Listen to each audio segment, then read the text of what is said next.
With the pre and post test, students were given 2 pictures and they had 5 minutes to write about the pictures based on getting knowledge ready. And at the end of the 5 weeks of getting knowledge ready, the students then had to do another test, the post test, to see if there was an improvement. Our initial staff response when we said that they had to do the pre-test was, I don't think they can write this information in 5 minutes. Why are we doing this? The little ones can't do it. When we talked about little ones, it wasn't so much the preps, but it was more the 1-2s. But what I then did was, I did a demonstration in one of the 3-4 classes and gave explicit instructions to the students as to what was expected out of them, and the staff were amazed by the work that was produced by the students. And some of the students' comments, now the two picture books that I used was Granddad's Teeth and Tooth Fairy. And some of the comments written by the kids was, how old is he? Now this is the post-test. The pre-test, some of them had just words, some of them didn't really write many questions, some of them hardly wrote in sentences, most of them made predictions in the first one. In the second one, in the post-test, in Granddad's Teeth, we had questions like, how old is he? It reminds me of when my teeth were gone. Did someone get his tooth?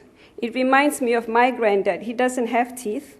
And it reminds me of my grandpa who lost his teeth and started talking funny. And with the Tooth Fairy, they had even questions like, it reminds me of when my tooth fell out and my dad got it from under my pillow. I saw him. Why do fairies collect teeth? How does a fairy grant you your wish? Is there such a thing as fairy dust?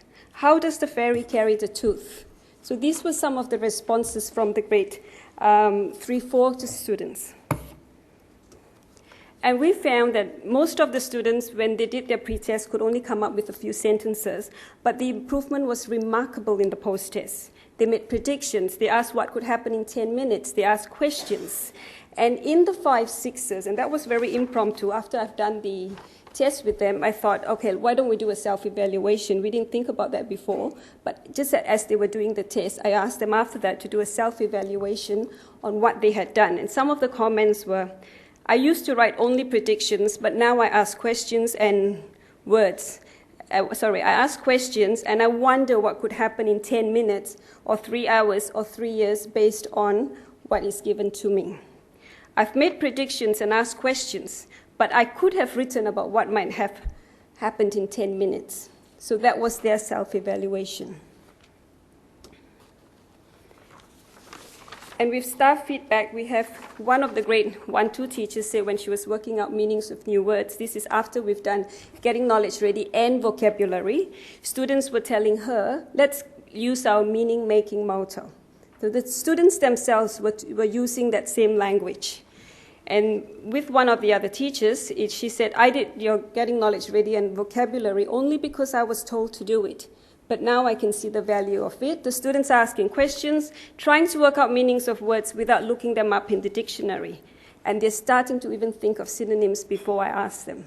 So there was a big change even in staff approach towards these strategies. Once we implemented the Getting Knowledge Ready, I think staff were ready to go on to vocabulary, reading aloud, and this term we're doing paraphrasing. So one strategy is introduced each term. Teachers are given an overview of at an after-school PD and are also given the implementation plan, like the one before, whether it's day by day, session. Teachers were given the opportunity to provide feedback and share their experiences or critical incidents. That's at a staff meeting after school. And to be honest, if it worked, it didn't work, did they get it? So, and I noticed too that even with the younger ones, they were using words like paraphrasing, which is great to hear, I guess, as well.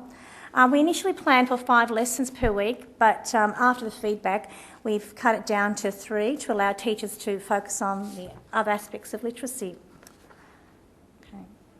Applying the HRLTPs to other curriculum areas, like I guess everyone else, the art teacher, the PE teacher and all the other teachers are also using these strategies in their lessons and in the library as well. What next? Well, I guess where to from here? This term, which is term 4, we are trialling the paraphrasing strategies.